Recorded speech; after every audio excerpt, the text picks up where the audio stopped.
Good morning.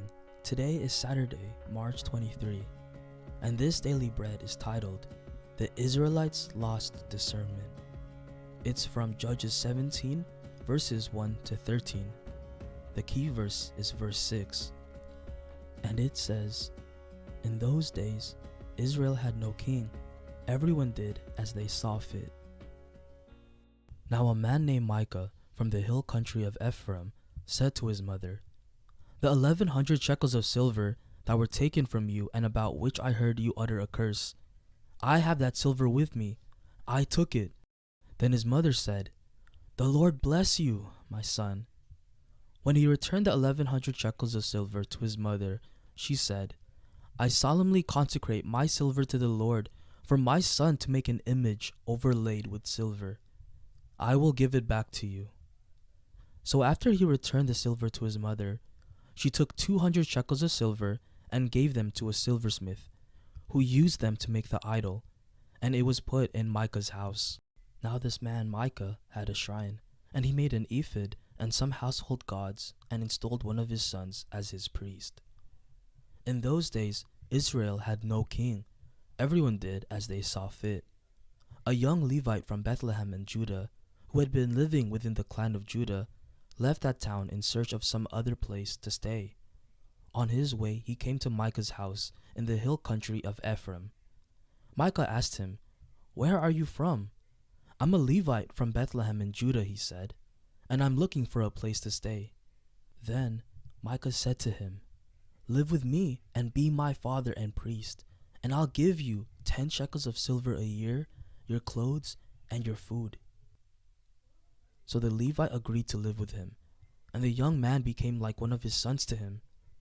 Then Micah installed the Levite, and the young man became his priest and lived in his house. And Micah said, Now I know that the Lord will be good to me, since this Levite has become my priest. Daily Bread. Part 1, Micah's House of Idols. During this time, Israel didn't have a king to keep everyone focused on God, so the people started wandering away and turning to idols. Micah's house was full of them, but idols can also form in our hearts. An idol is anything we love more than God, and we often look to it for comfort and satisfaction instead of turning to God. It could be our jobs, relationships, hobbies, or even our biggest dreams. 1 Corinthians 10:14 says, Therefore, my dear friends, flee from idolatry. The Bible warns us to run from idolatry, because once an idol forms in our hearts, it's so difficult to get rid of it. In fact, the longer we keep it buried in our hearts, the bigger it grows. The very first of the 10 Commandments says, You shall have no other gods before me. Exodus 20:3. The top rule in our heart should be God comes first. Above everything else, let's establish God as number one in our life. Part 2. Everyone did as they saw fit. Verse 6b.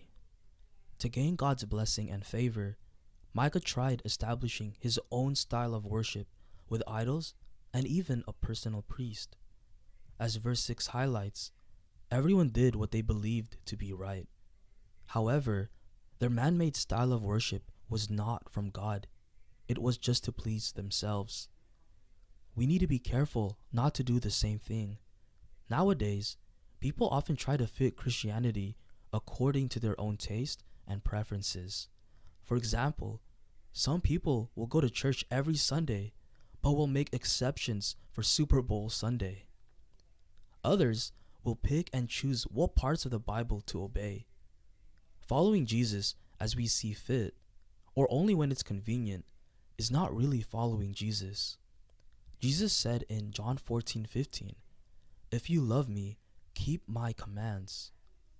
Let's follow Jesus' commands, not our personal preferences. Prayer. Lord, please help me recognize and get rid of the things that distract me from you, like idols in my heart. Give me the strength to put you first and obey your commands, so I can truly follow Jesus. One word, get rid of idols and personal preferences so I can follow Jesus.